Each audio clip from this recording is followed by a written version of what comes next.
من بخير يا كريم. سبحانك لا علم لنا إلا ما علمتنا إنك أنت العليم الحكيم. إنك أنت السميع العليم. إنك أنت التواب الرحيم. Amma ba'du. Adapun sesudah itu, wahai sahabat-sahabat yang dirahmati Allah sekalian, yang saya kasihi, yang baginda sallallahu alaihi wasallam rindui, alhamdulillah, lafaz tertinggi kita rafakkan kepada Allah Ta'ala, Allah Azza wa Jalla, Allahu Subhanahu wa Ta'ala. Tidak ada yang lebih tertinggi melainkan kepadanya lah. Kita rafakkan, kita tinggikan ucapan terima kasih. Terima kasih yang tak terhitung begitu banyaknya di atas kurniaan Allah kepada kita. Dipeliharanya kita, dijaga keimanan kita, dipupuk keislaman kita. Maka hari ini diberi keizinan kepada kita. Segala-galanya pemberianmu ya Allah. Zat yang tidak pernah mati, tidak pernah tidur, tidak pernah lalai.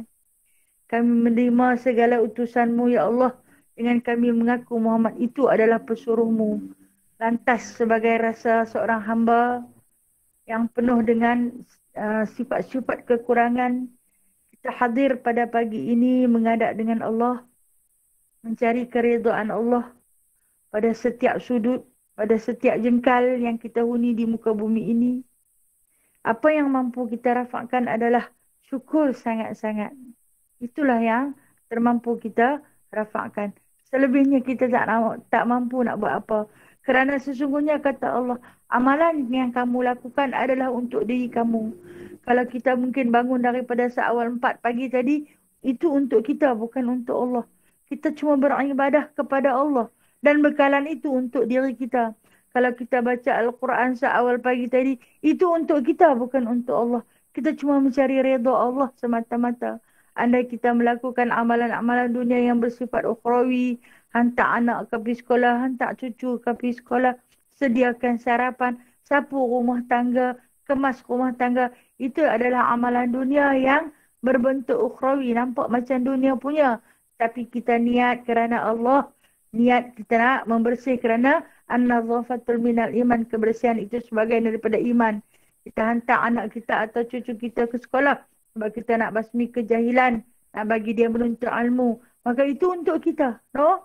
Segala amalan itu semuanya untuk diri kita. Ha? Untuk Allah apa dia? Bersyukur. Itulah untuk Allah. Kita diminta bersyukur. Maksud bersyukur ni, buatlah apa yang Allah Ta'ala suruh. Tinggalkan apa yang dilarang. Itu tanda hamba yang bersyukur. Buat. Kalau tak buat, rasa macam jauh daripada Allah. Contoh kata macam sehari tak baca Al-Quran.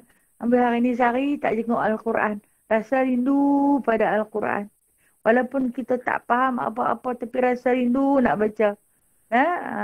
Itu tanda hamba yang bersyukur.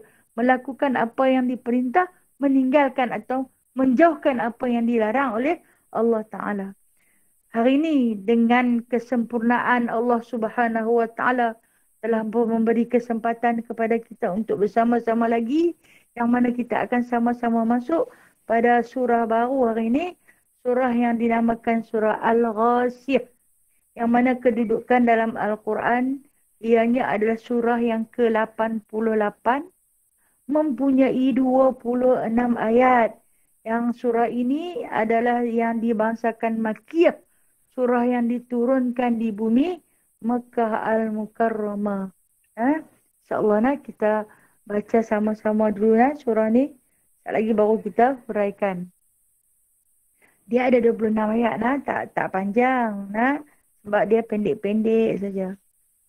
Okey, kita baca A'udzu billahi minasy syaithanir rajim. Bismillahirrahmanirrahim. هل أتاك حديث الغاشية وجوه يومئذ خاشعة عاملة ناصبة تصلى نارا حامية تسقى من عين آنية ليس لهم طعام إلا من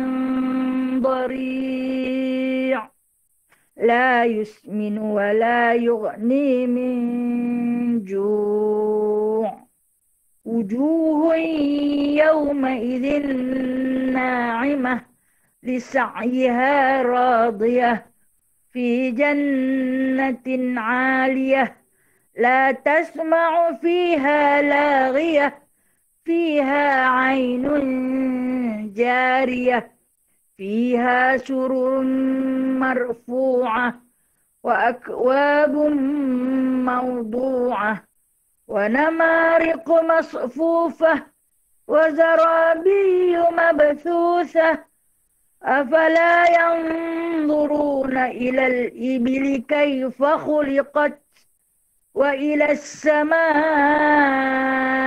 كيف رفعت وإلى الجبال كيف نصبت وإلى الأرض كيف سطحت فذكر إنما أنت مذكر لست عليهم بمسيطر إلا من تولى وكفر فيعذبه الله العذاب الأكبر إن إلينا إيابهم ثم إن علينا حسابهم صدق الله العظيم. Bismillahirrahmanirrahim. Dengan nama Allah yang amat pemurah lagi amat mengasihani. Hal ataka hadithul ghasyah. Allah Ta'ala mulakan ayat ini dengan hal. Hal ini dipanggil di dalam bahasa nahunya adat istifham. Ataupun kita panggil adat tanya. Nah, alat tanya. Adakah? Kalau kita nak buat soalan yang berbentuk pertanyaan, kita akan mulakan dengan siapakah, apakah, di manakah, bilakah, itu kita panggil adat tanya. Begitu juga dengan Al-Quran, dianya mempunyai beberapa adat. Beberapa adat. Maka adat ini dipanggil dengan nama adat istifham. Hal tu adat istifham, dia nak bertanya. Sebab itu ada orang tadi sebarat mengatakan Al-Quran ini adalah satu manuskrip yang tidak ada titik, tidak ada tanda soal, tidak ada koma, tapi dia adalah satu manuskrip yang tak memberi faham. Sebab dia hanya ada ayat saja. Dia tak ada tanda soal, dia tak faham, dia tak faham. Sebab tu dia kata Al-Quran ini adalah satu manuskrip yang tak memberi faham. Dah dia tak faham. Dia bukan orang Islam. Kita yang Islam pun jenuh nak memahami. Tambahlah dia pun yang bukan Islam dah. Dah dia buka, dia tengok ini tulisan ni mana komanya, mana titiknya, mana tanda soalnya. Walhal kalau kita baca Al-Quran, kita faham isi kandungannya, kita tahu. Oh, di sini Allah tanya. Allah tanya. Kenapa Allah bertanya pada ayat ni? Okey, kita tengok. Pada ayat yang pertama ini Allah Ta'ala mulakan hal ataka. Ataka ini didatangkan dengan fi'il madhi. Didekatkan dengan ka di situ. Ka tu bukan ka saja-saja. Ka itu nama dia ka mukhatabah. Ayat ni rupanya Allah Ta'ala sembang dengan Rasulullah. Hal ataka. Sudahkah datang kepada engkau? Engkau siapa? Engkau wahai Muhammad. Allah Ta'ala sembang dengan Rasulullah SAW. Kalau kita tengok dalam surah 3 Qul, Allah Ta'ala suruh. Qul, katakan olehmu. Dia suruh. Dia suruh. Tapi kalau ayat ini Allah Ta'ala tanya. Saya di Penang ni. Lah, saya yang duduk silap orang lah tu. Saya duduk depan Umar Rashid. Kata saya tapi rumah tu saya tak duduk. Saya main duduk Penang. Tak, bukan.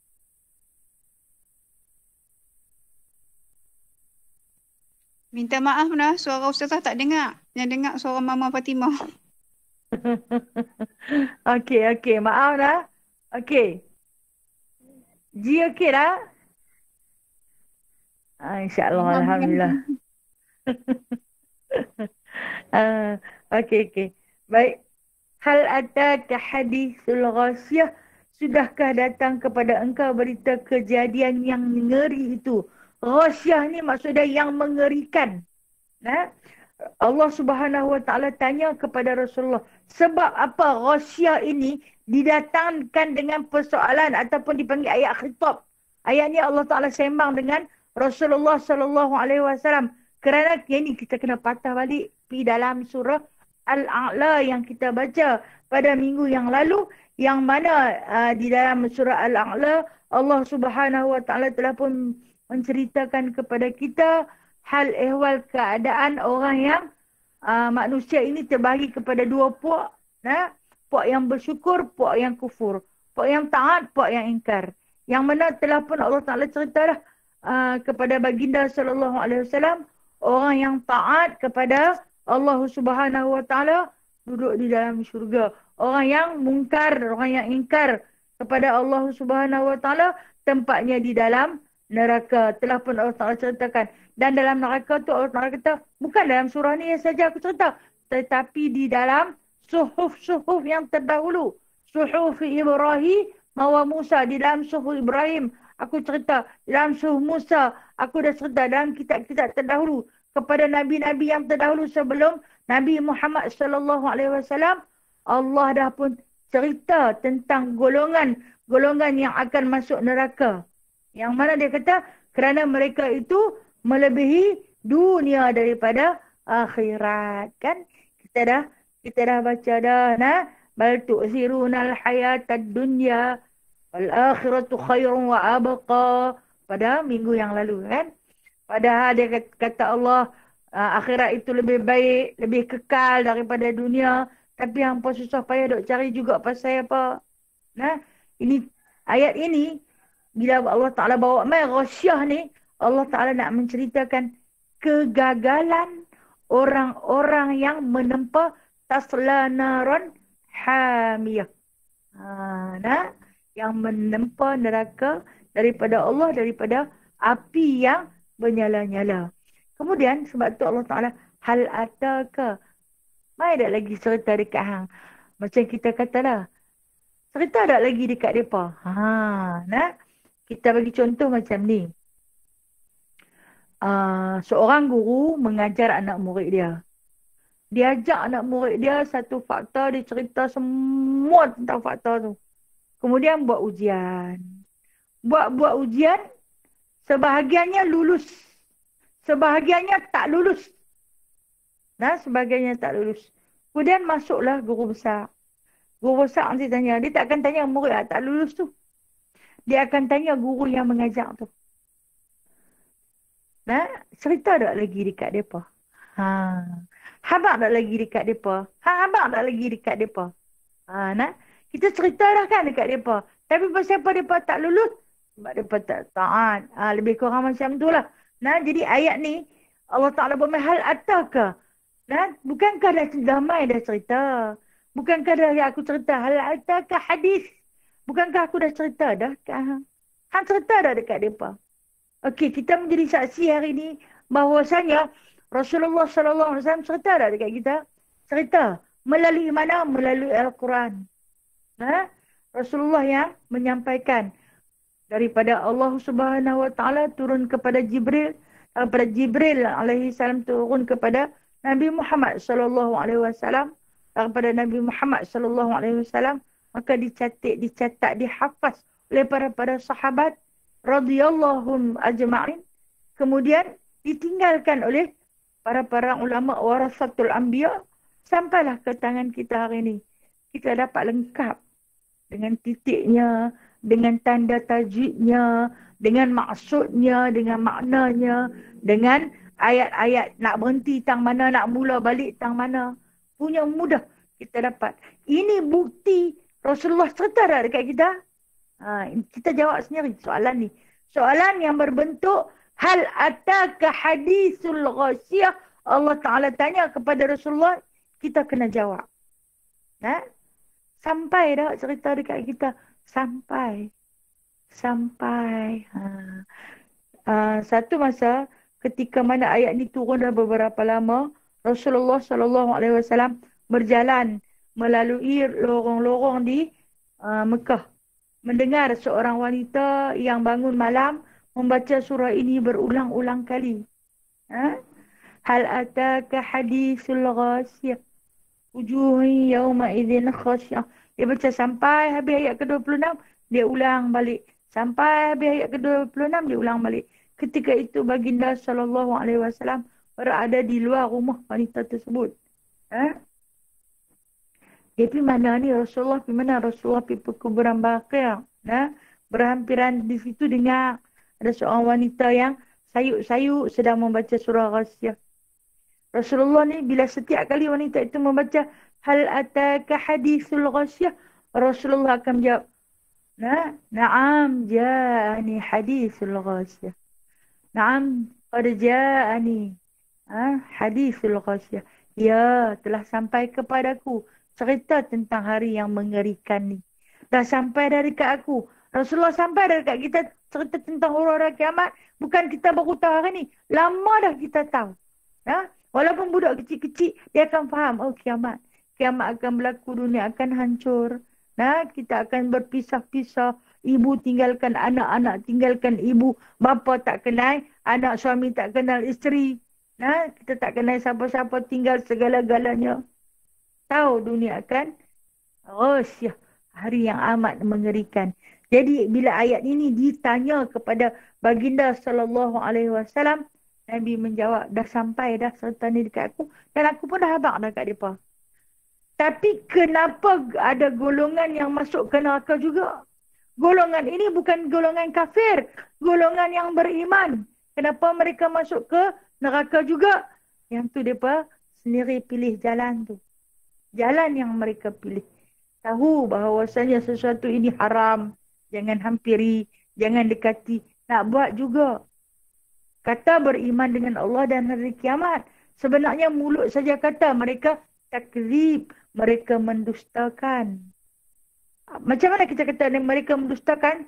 Seolah-olah mereka tak percaya bahawasanya adanya azab yang berlaku selepas kematian. Sebab tu dia perbuat. Orang yang beriman dan yang beramal soleh, dia takut untuk melakukan sesuatu larangan sebab takut balasan pada hari kiamat nanti. Dia beriman dengan hari kiamat.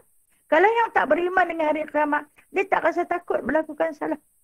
Biar pergi, biar padas dengan muka dia. Aku duk geram lama sangat dah. Baru rasa puas hati. Hang tak takut ke? Tak takut. Memang aku nak buat kat dia macam tu. Jadi, inilah yang dikatakan puak munafik. Inilah yang dipanggil orang-orang munafik. Itu yang Allah Ta'ala tanya kepada Rasulullah. Sampai dah kan cerita kat mereka. Cerita tentang apa? Hadithul ghasiyah. Cerita tentang hari yang ghasiyah. Ghasiyah ini yang kita maksudkan mengerikan. Mengerikan ini adalah salah satu daripada nama-nama kiamat.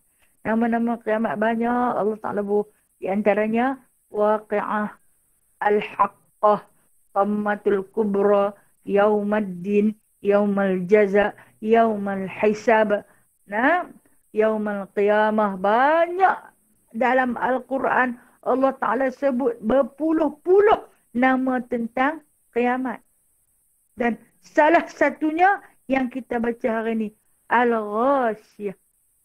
Tentang hari yang mengerikan. Kenapa yang dikatakan hari yang ngeri sangat tu?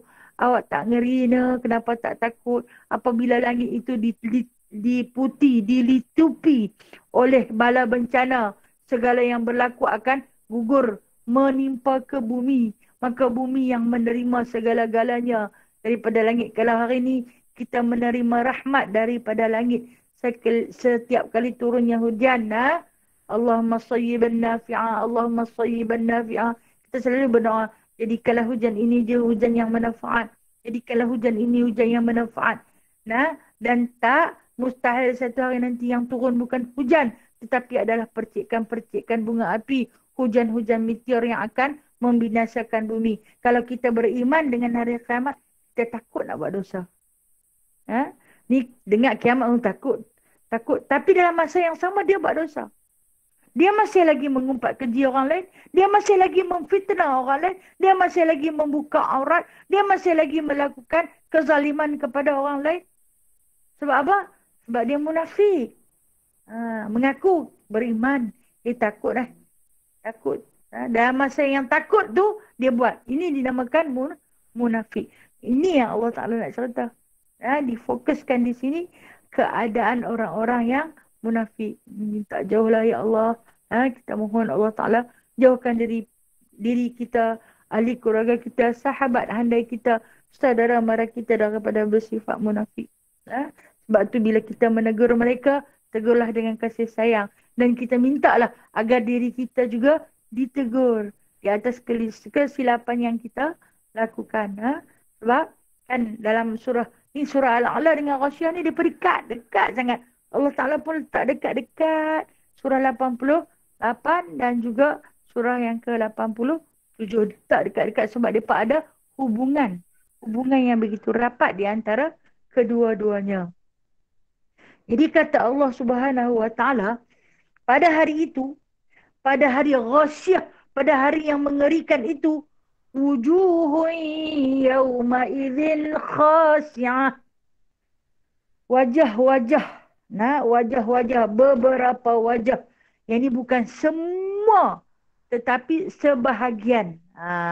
Sebab tu dia kata beberapa wajah di hari itu tunduk terhina. Allah Ta'ala tak sebut kullun wajahun, kullu wujuhun, tiap-tiap wajah tak. Tapi Allah Ta'ala sebut wujuhun, bermaksud beberapa wajah ni bukan semua yang akan tunduk hina.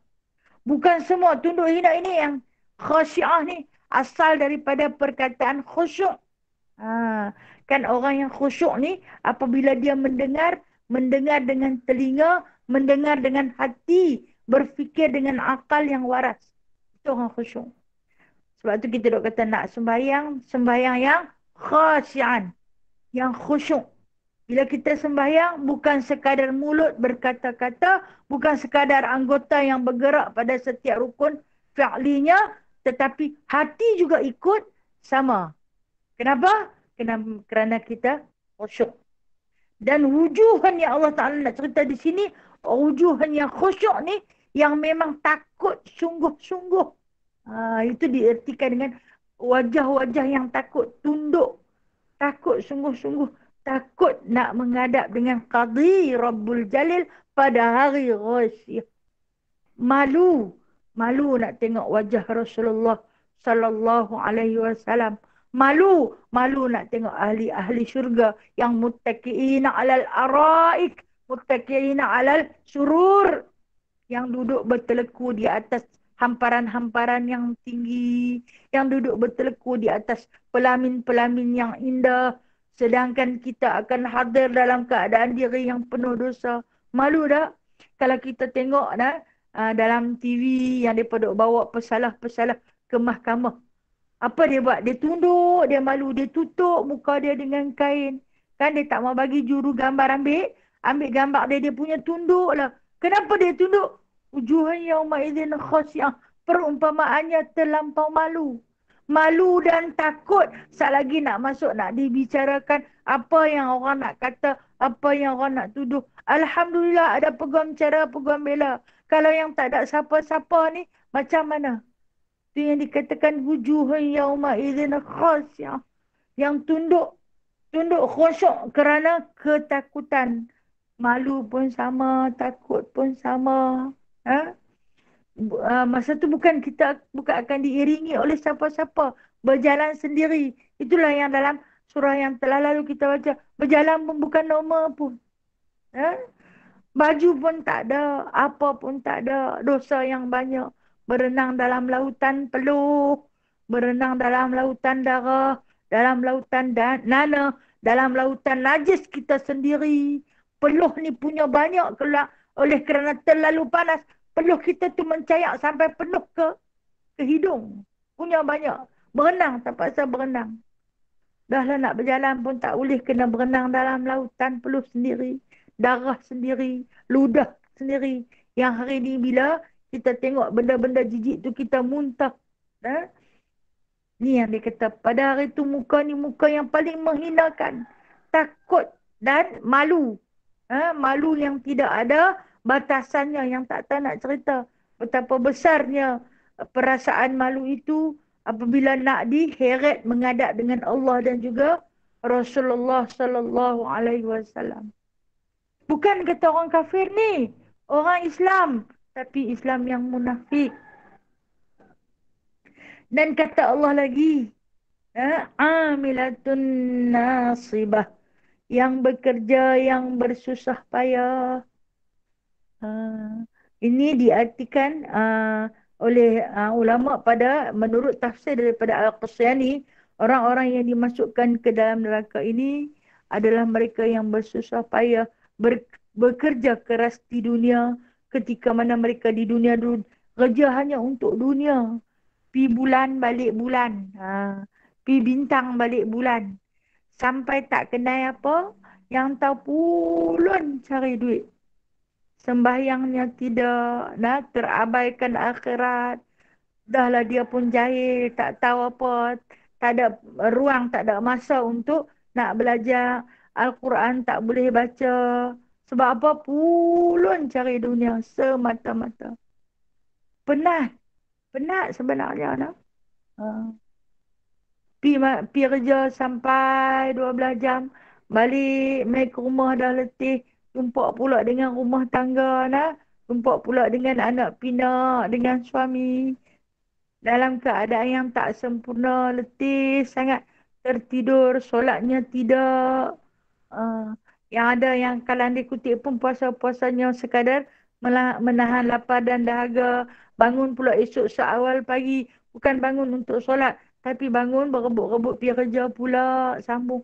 Ulun sungguh-sungguh Allah. Sedap tak sedap. Usia dah pun tua. Nak carilah. Alhamdulillah. Bila Allah Ta'ala hadirkan cahaya hidayah. Ya Allah, dah lama aku pulun kepada dunia. Letih rasanya bekerja. Menghambakan diri kepada duit. Cukup. Duit tak pernah cukup. Itu dunia.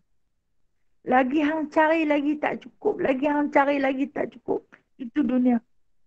Berhenti kerja. Cari kepada Allah Ta'ala cukup insyaAllah. Ada insyaAllah. Kita terlepas satu tempoh masa yang panjang. Tempoh kita dengan anak-anak. Tempoh kita dengan suami. Tempoh kita dengan rumah tangga kita. Kita terlepas. Bila hadir kepada satu hari tengok-tengok. Banyak yang aku ketinggalan Allah. Penatnya. Bekerja untuk dunia amat penat. Tapi dunia tak pernah cukup. Ni yang Allah Ta'ala sebut. Amilatun nasibah. Kata Imam Al-Qasyani. Ini diartikan dengan mereka yang bekerja, bersusah payah, berpenat lelah di dunia ni. Kemudian dalam tafsir yang lain lagi. Yang ditafsirkan oleh Imam Ibnu Katsir. Yang dimaksudkan dengan mereka yang amilatun nasibah, bekerja bersusah payah ni, orang yang dah dilemparkan ke dalam neraka. Orang-orang munafik yang telah pun dihantar ke dalam neraka, mereka itu akan bekerja bersusah payah, sentiasa mencakar-cakar untuk naik ke atas. Amilatun nasibah. Dah kena lempak dah. Dengan wajah mereka yang masa mencuka, wajah yang takut, wajah yang bimbang itu telah pun dilemparkan ke dalam neraka. Bila masuk ke dalam neraka tu, pada saat mula-mula dilontarkan jasad mereka itu ke dalam neraka, saat itulah mereka mencakar-cakar untuk naik ke atas. Dalam surah As-Sajdah Allah Subhanahu Wa Taala cerita pada ayat yang ke-20. La'ala sawabna. Wa ammal ladzina fasaqu fama'wahumun nar. Kullama uridu an yakhruju minha u'idu fiha wa qila lahum dhuqu 'adzaban nar alladzi kuntum bihi tukadzibun. Kan? Kata Allah Subhanahu Wa Taala, maka adapun orang-orang yang fasik, tempat mereka adalah di dalam neraka. Wa ma'wahumun nar. Itu tempat tinggal mereka. Kulama uridu an yakhruju minha. Masuk dalam neraka tu, mereka hendak uridu an yakhruju minha. Nak keluar kerabat, nak keluar elok kerabat, nak sampai sekerat. Mana? U'idu fiha. Tolak balik masuk. Tak boleh nak keluar.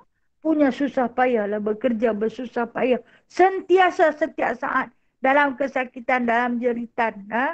Yang dikatakan keadaan dalam neraka yang amat panas, yang amat azab itu menyebabkan ahli-ahli dia lari bertempiaran. Tapi nak lari pergi mana? Dah duduk dalam kawah. Duduk dalam kawah. Memang tak upaya dah. Dikembalikan u'idu fiha sambil dikatakan waqila lahum dzuqu azaban naril ladzi kuntum bihi tukadzibun. Rasalah hari ini, kamu rasalah pada hari ini azab Allah Ta'ala yang mana ketika hidup di dunia dulu kamu dustakan. Kenapa didustakan? Kenapa dia pemuruk? Ni yang macam kita kata awal tadi. Kata takut dekat Allah dalam tempoh masa yang sama dia buat maksiat. Dia kata takut pada hari kiamat. Dalam tempoh masa yang sama dia tak berusaha untuk bekalan ke hari akhirat. Dia tak ada usaha. Macam tu juga. Tanpa rasa bersalah, dia menyakiti sahabatnya. Tanpa rasa bersalah, dia menyakiti jirannya. Tanpa rasa bersalah, dia menyakiti hati kedua ibu bapanya. Adik-beradik yang terdekat dengannya. Tu dia kata dia takut dengan Allah dan hari kiamat. Ni kata Allah, mereka ni tukadzibun. Orang macam ni orang dusta. Hanya berlakon saja. Mulut cakap lain, tindakannya lain, hatinya lain. Ini dikatakan tukadzibun. Ini bukan cerita tentang orang kafir, cerita tentang orang Islam yang fasik. Yang kata Allah Ta'ala punya susah payah, mereka berusaha bertungkus lumus untuk keluar daripada neraka. Tetapi Allah Ta'ala kata, aku kembalikan mereka. Bawa masuk terus dalam tu. Dan kemudian Allah Ta'ala sebut lagi, tasla naron hamiyah. Yang terbakar dalam api yang amat panas. Api yang amat panas ini, perumpamaan yang telah pun kita baca. Yang terdahulu bagaimana sifat api yang teramat panas. Yang mula-mula dikeluarkan oleh Allah Subhanahu Wa Ta'ala daripada syurga. Ketika mana Nabi Adam AS yang dihantar ke muka bumi ini diajar oleh Allah Subhanahu Wa Ta'ala melalui malaikat Jibril, suruh pergi ajak Nabi Adam cara nak memasak, cara nak masak kena guna periuk, kena guna mangkuk, kena guna pinggan. Jadi malaikat Jibril lah yang pergi ajak Nabi Adam ni. Dia tak ceritalah secara terperinci dalam Al-Quran ni, tapi diceritakan kepada Rasulullah SAW bagaimana makanan yang diperolehi apabila tiba-tiba perut jadi lapar. Waktu duduk dalam syurga dulu, nak makan apa niat saja dia mai jadi. Tetapi bila dihantar ke muka bumi ini, keadaan susah payah. Memang Allah Ta'ala janji, manusia tu penuh susah payah. Dia nak makan, dia niat saja, dia tak boleh makan lagi, dia baru duduk niat.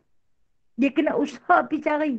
Dalam usaha ni Nabi Allah Adam tak tahu macam mana nak buat. Maka malaikat Jibril lah yang mengajar. Okey, kalau nak makan, tangkap binatang ni sebab perut ni lapang. Kita isyarat perut kita lapang. Kata orang Pulau Pinang, dia berkeroncong. Dia berbunyi, dia lapang. Okey, maka ketahuilah kenapa perut Nabi Allah Adam AS sakit. Sebenarnya dia lapar. Bila lapar kena isi. Nak isi macam mana? Nak pergi ambil tang mana? Diajar berburu oleh malaikat Jibril AS. Kemudian bukan boleh ambil makan terus. Dengan darahnya, dengan bulunya. Kena masak. Bila nak masak, kena masak dengan api. Api, kata Allah, pergi ambil sikit saja di neraka. Diambilnya api di neraka. Dan kata Allah Subhanahu Wa Ta'ala kepada malaikat Jibril, basuh dulu api tu.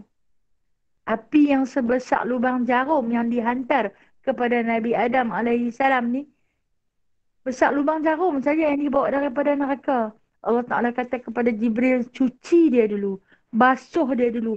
Kerana kepanasan dia, kalau hang bawa dia ke muka bumi, akan hangus terbakar. Hanya sebesar lubang jarum tu akan hangus terbakar. Kalau kamu tidak basuh, maka dibasuh api tersebut sebanyak 70 kali basuhan. Barulah dihantar kepada Nabi Adam AS. Menyalalah api itu hingga sampai hari ini yang kita duk masak. Allah bagi pinjam lah. Dia kata semua ni Allah punya. Kita ni pinjam semata-mata. Hadapi. Ada Allah Ta'ala bagi. Punya kaya Allah ni kita tak mampu. Kita tak ada apa-apa. Bila Allah pinjamkan kepada kepada Nabi Adam AS.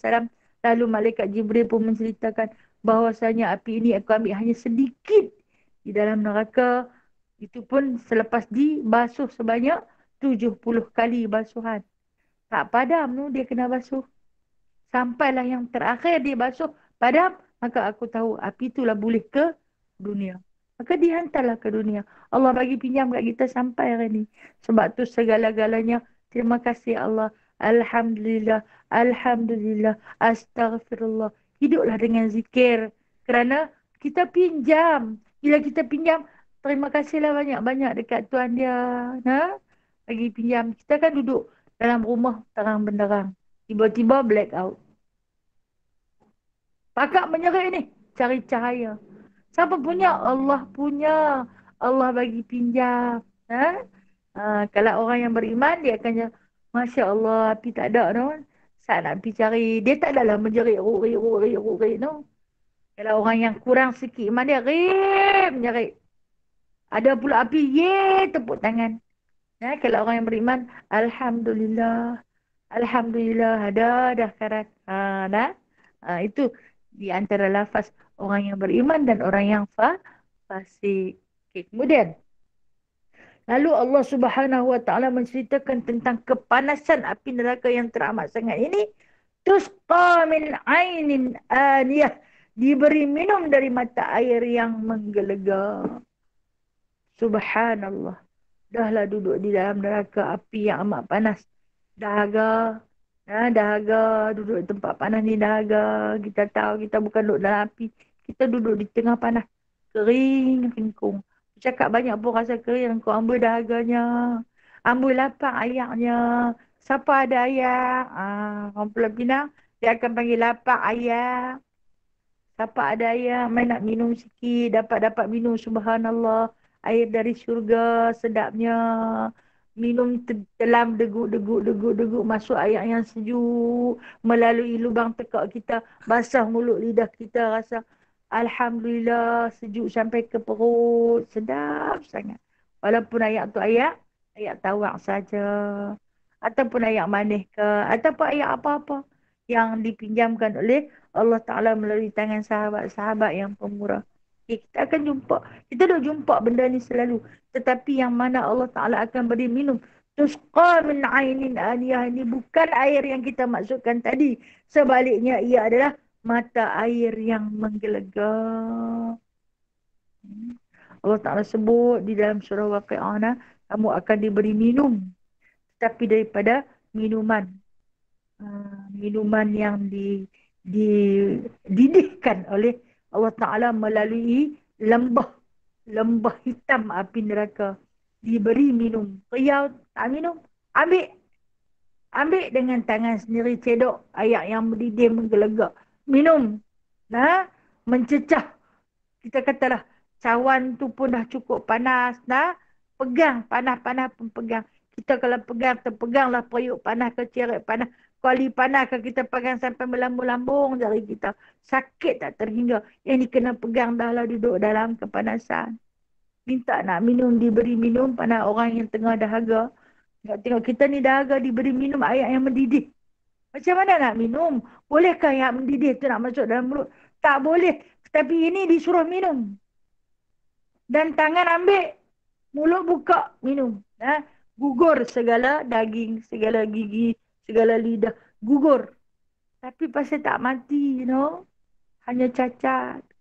Kemudian Allah Ta'ala gantikan dengan kulit baru. Gantikan dengan kulit baru, isi baru.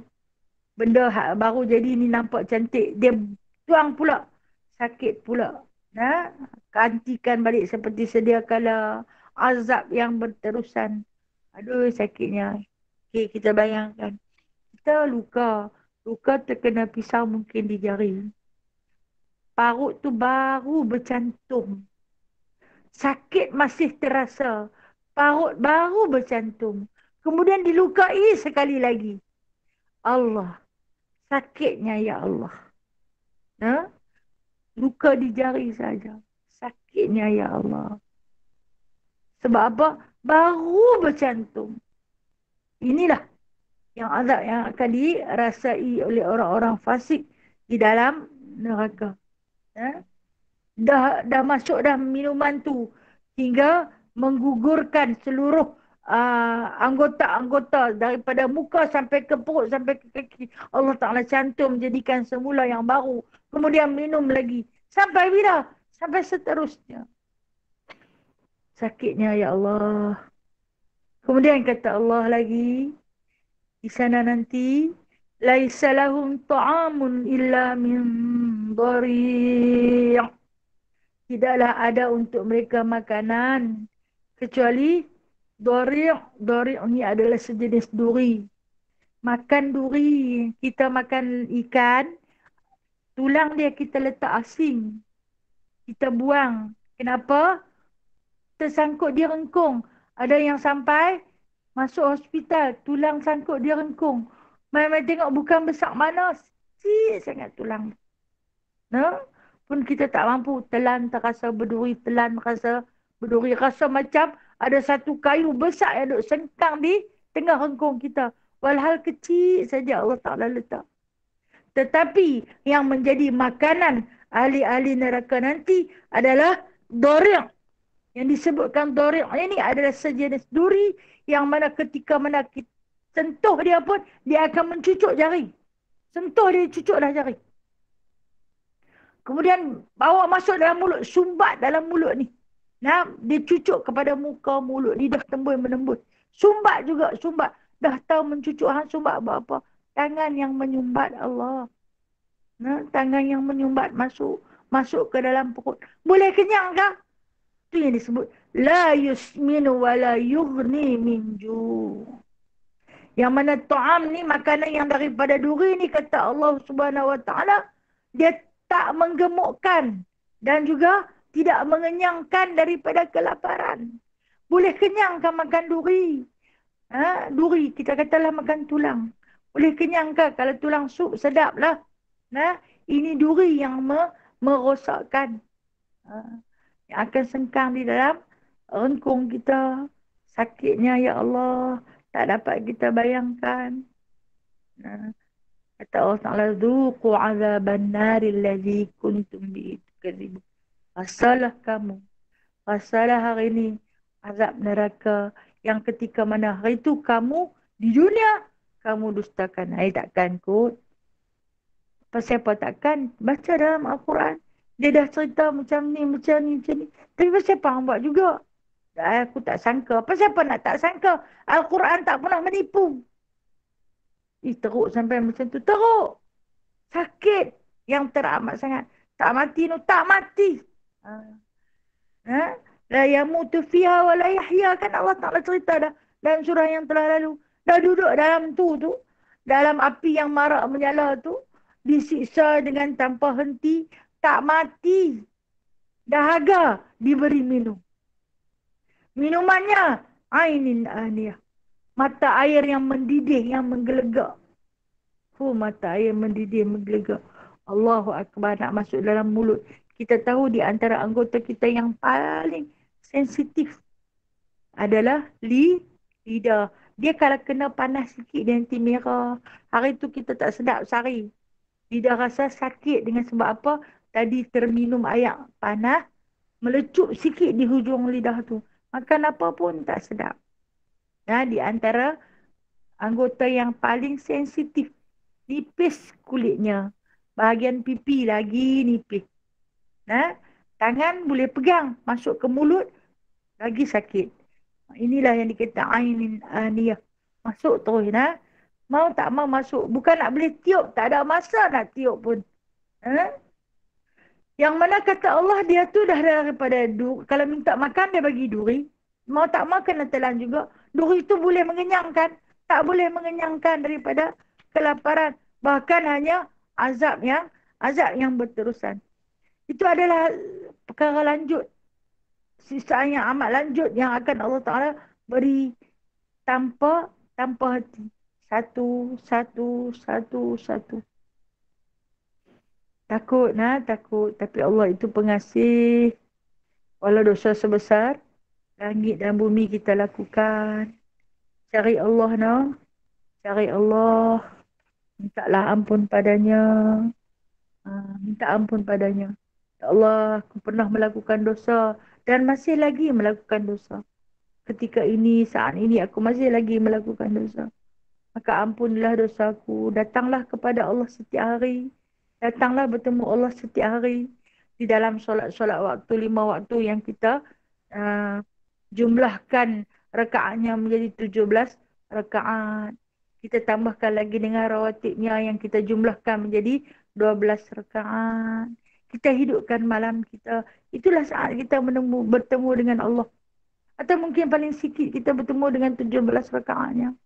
Jumpalah kepada Allah. Mintalah pada Allah astaghfirullahalazim. Minta ampun, minta ampun, minta ampun atas segala dosa. Maka akan diberi kelapangan dalam segala kesukaran. Diberi keringanan di atas segala dosa yang berat. Ibarat orang yang bertaubat ni diibaratkan seperti mana dulu kita timba, dulu kita ada telaga, Bila ada telaga, waktu main musim kemarau, telaga tu nanti berkelodak dah, tak ada air apa dah. Maka dia kena timba buang. Buang yang kotak-kotak tu. Kemudian dia akan naik balik mata air tu jernih. Jadi kalau kita ada kolah yang besar tu, bila dibiar air yang begitu lama bertakung, dia menghasilkan daki air di bawah. Lantai kolah tu kita akan nampak berkerintam tu. Bagaimanakah nak cuci dia? Kena buang. Kena timba buang. Kemudian cuci lantai dia, diletakkan air baru. Itulah perumpamaan orang yang bertaubat. Bertaubat kepada Allah. Kita ni macam itulah. Keadaan hati kita, diri kita, penuh dengan noda dan juga dosa. Kita kena buang. Buang macam mana? Buka cerita pada Allah. Yang cerita dekat orang. Cerita pada Allah. Ya Allah, aku pernah lalai satu ketika dulu. Aku pernah lupa. Aku pernah bersusah payah dalam mencari harta dunia. Sehingga kadang-kadang aku terlupa mengingatimu. Solatku tak sempurna walaupun kadang-kadang buat. Kadang-kadang aku tinggal. Aku takut kerja aku tak cukup kualiti, maka aku tinggalkan solatku. Aku lebih menjaga kualiti pekerjaan lebih daripada menjaga kualiti sembahyangku. Aku lebih menjaga bahasa aku dengan manusia daripada aku menjaga bahasa aku denganmu. Aku lebih banyak berkata sesuatu yang sia-sia dan lara daripada aku berzikir mengucapkan lafaz syukur kepadamu. Benda-benda macam ni terlalu banyak untuk kita luahkan. Luahkanlah kepada Allah. Allah Ta'ala itu maha pengampun. Ceritalah. Seandainya satu ketika dulu kita pernah memakan makanan yang haram. Waktu tu kita tak peduli.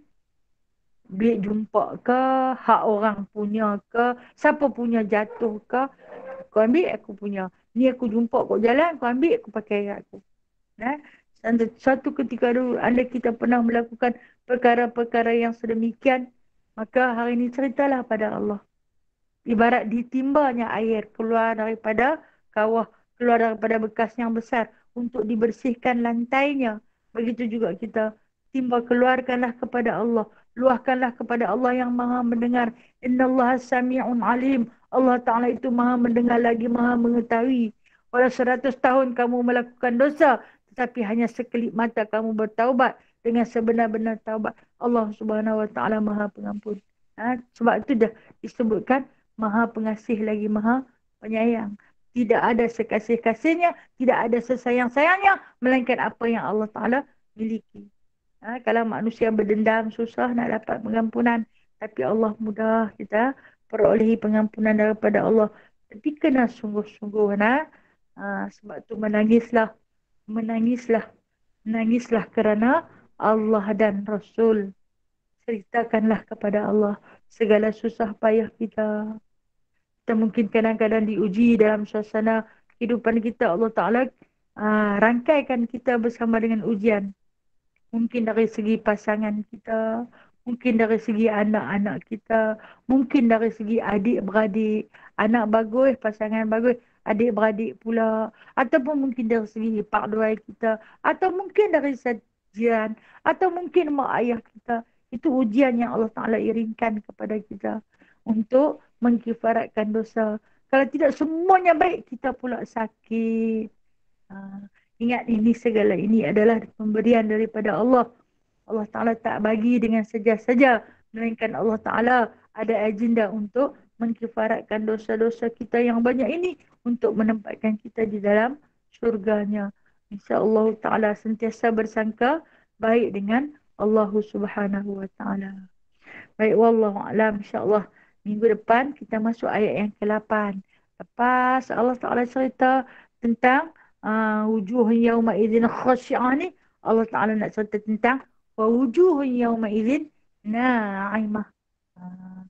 Ada orang nama Na'imah orang yang penuh dalam kenikmatan. Macam mana muka orang yang penuh dalam kenikmatan? InsyaAllah kita akan sama-sama bincangkan, sama-sama bayangkan. Mudah-mudahan kita termasuk di dalam golongan wujuhun yawma idzin na'imah. InsyaAllah ta'ala. Wallahu a'lam. Baik, saya buka soalan. Ada soalan nak tanya? Assalamualaikum Ustazah. Waalaikumsalam Kak Syam. Ya, kalaulah kita mempunyai 50% kebaikan, 50% kejahatan, di lama manakah yang kita tu akan berada di dalam keseksaan Allah Ta'ala tu? Allah, Kak Syam, takutnya. Takut Kak Syam. Nak jawab soalan Kak Syam pun saya takut. Ya. Lama manalah selama tempoh 50 tahun. Sehari di mahsyar bersama dengan 1000 tahun di dunia. Boleh Kak Syam bayangkan kalau 50 tahun ni berapa lama Allah. Berapa lama wallahualam, saya tak erti nak jawab. Apa yang boleh saya katakan lamanya. Lamanya. Tapi Allah Maha Pengampun Kak Syam tu. Walaupun 50 tahun kita buat dosa, hanya kerana 5 minit kita insaf, Allah Ta'ala padamkan yang 50 tahun tu. InsyaAllah Kak Syam, kita semua berdosa Kak Syam. InsyaAllah Allah Maha Pengampun.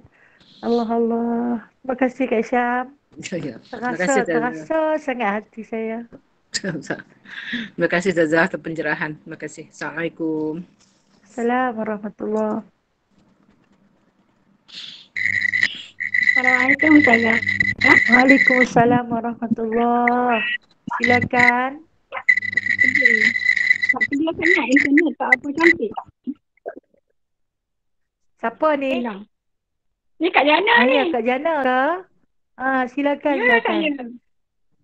Ya, Kak Jana. Ya, silakan. Ini pasal dosa ya.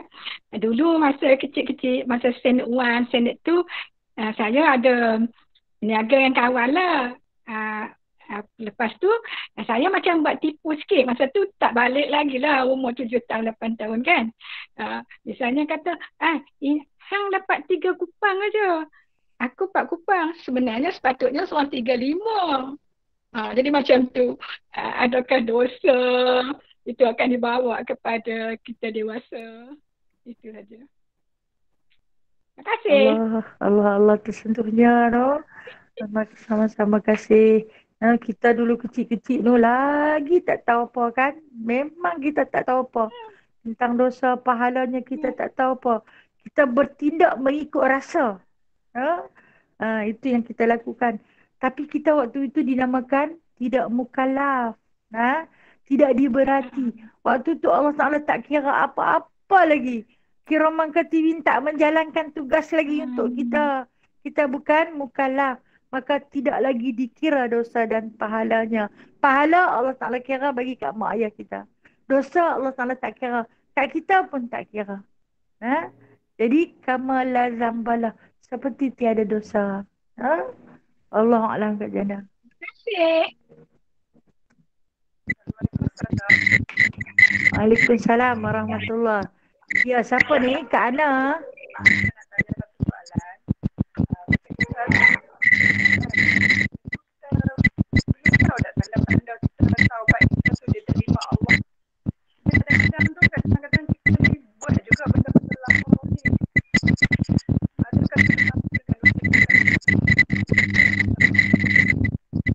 Saya tak clear lah.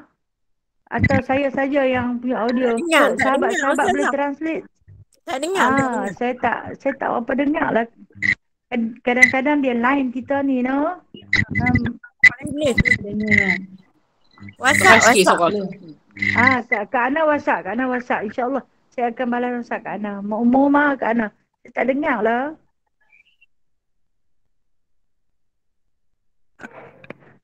InsyaAllah nanti Kak Ana WhatsApp saya akan cuba jawab insyaAllah Kak Ana. Mohon maaf.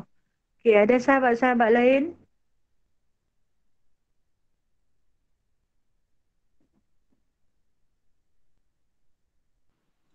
Assalamualaikum Ustazah. Waalaikumsalam. Kak Sima.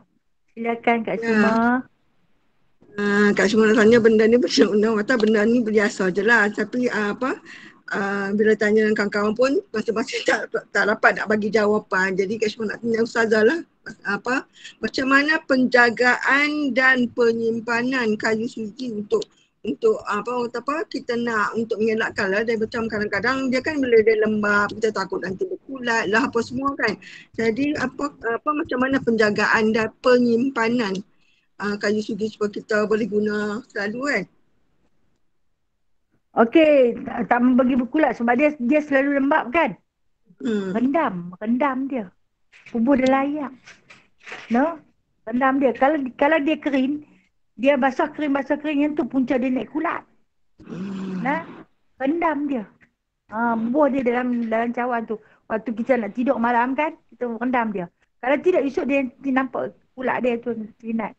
Nah, bila kulat tak sihat lah, no.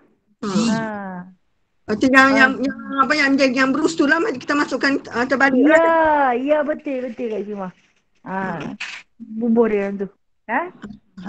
So kita nak guna kita ambil lah. Air biasa. Ya. Kita gunakan air biasa sajalah. Air biasa saja, no? Air biasa saja. Kalau kata kita biar dia akan kering. Basah kering dia nanti jadi dia akan naik kulat. Biasa benda tu. Benda lembab. Lepas tu bila kita tungging dia tu rendam insya-Allah. Masya-Allah. InsyaAllah.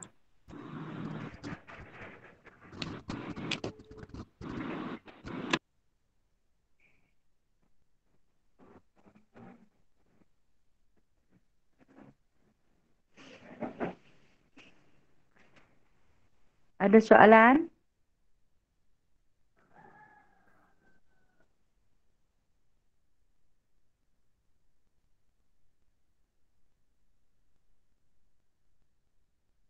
Okey, tak apa nak kalau tak ada soalan. Kak Ana nanti Kak Ana WhatsApp ke, Kak Ana tanya dalam mesin insya-Allah Kak Ana.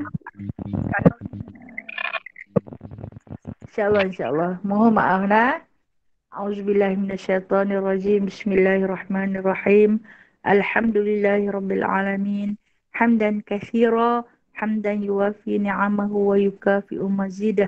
Ya Rabbana lakal hamdu kama yanbaghi li jalali wajhikal karim wa 'azimi sultanik. Allahumma ahyina bihayatil ulama wa amitna bi mautis syuhada wa ahsyurna bi zumratil awliya wa adkhilna jannata ma'al anbiya'i alaihimus salatu wassalam. Allahumma zidna ilman nafi'a warzuqna fahman wasi'a wa rizqan halalan tayyiba wa amalan mutaqabbala wa taubatan nasuha wa tijaratan lan tabur. Allahumma rabbana atina fid dunya hasanatan wa fil akhirati hasanah wa qina azaban nar wa adkhilna jannata ma'al abrar. Ya Aziz, Ya Ghaffar, Ya Rabbal Alamin. Wa sallallahu ala Sayyidina Muhammadin. Walhamdulillahi Rabbil Alamin. Taqabbalallahu minkum minna wa minkum. Taqabbal ya karim. kasih Ustazah.